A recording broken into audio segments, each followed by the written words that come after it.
Hi everyone, and welcome to this lesson on cross products. This is a topic I have seen students get pretty confused on, so we'll spend a little bit of time going through this, maybe more than some of you will need, but I want to make sure that, if at all possible, nobody's confused by the end of this lesson.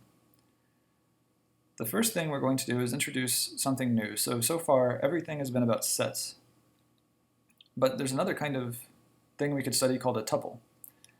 And this is just a ordered list of numbers. You've probably seen them before in an algebra class as like xy coordinates. So it's a list of coordinates, and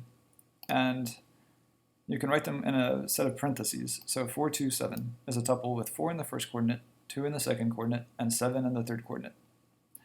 And tuples are only the same if they are in the same order. So sets are just things that are in or out, right, of the set, but a tuple, the order matters because there's a first, a second, and a third coordinate, or however many coordinates there are. So 4, 2, 7 and 4, 2, 7 are equal, but 4, 2, 7 and 2, 4, 7 are not, because the first coordinate in this tuple is 2, and the first coordinate in this one is 4. Another way that tuples differ from sets that I don't have on the chalkboard is that it is okay to repeat the number. So for example, 2, 2, 2, or 1, 7, 1, or something. These are all okay tuples because this means 2 in the first coordinate, 2 in the second coordinate, and 2 in the third coordinate. It's not saying that 2 is in the set 3 times. And it's okay to say 1, 7, 1 because that means the first coordinate is 1, and the third coordinate is 1, and the second coordinate is 7. So whenever we take cross products of sets, we end up creating tuples. And that's why we need to introduce this here. So now let's talk about a cross product.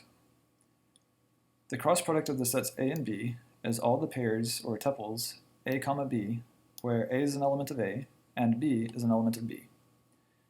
The notation is written like a times, so A times B is a cross product. And when I say times, it doesn't mean in general. So in numbers, you might write A dot B or something.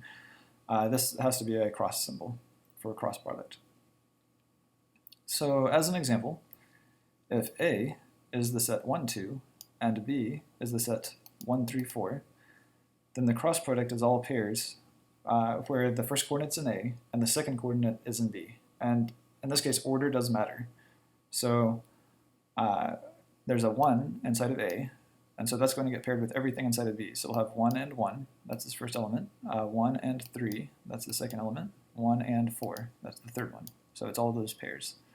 And then we'll do the 2, and do 2 and 1, so that's here, 2, 1, 2, 3 is here, and 2, 4 is here. So we do get a set, but it's a set of tuples. And since you can repeat the same coordinate twice, you can also even cross a set with itself. So we could do A cross A, which is also written as A squared, so that's A cross A, it's like A times A. And we get 1, 1, and 1, 2, and 2, 1, and 2, 2. So A is the set 1, 2, and so we need to create all possible tuples with an element in A in the first coordinate and an element of A in the second coordinate. And this is all possible ways to make a tuple in that way.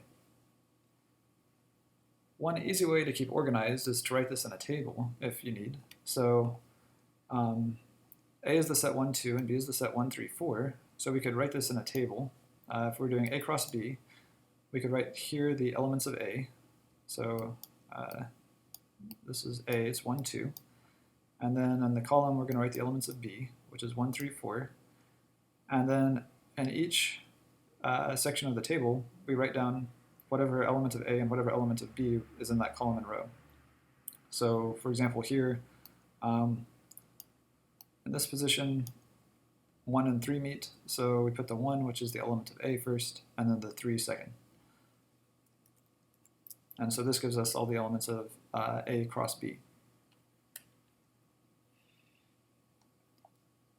If you want to experiment with this yourself a little bit to get a better sense of what's going on with A cross B, I've got a tool where you can go and enter your own numbers. So you can only enter numbers from 1 to 3, but you can enter them in here, and it will tell you what the outcome of A cross B is. So in this case, A has 2, B has 1 and 3, And so A cross B has to keep A first, so it's going to be 2, and then the element of B is 1, and then it's got to be 2, and the element of B is 3. So again, it's all possible tuples of an element of A, and then an element of B in the second coordinate.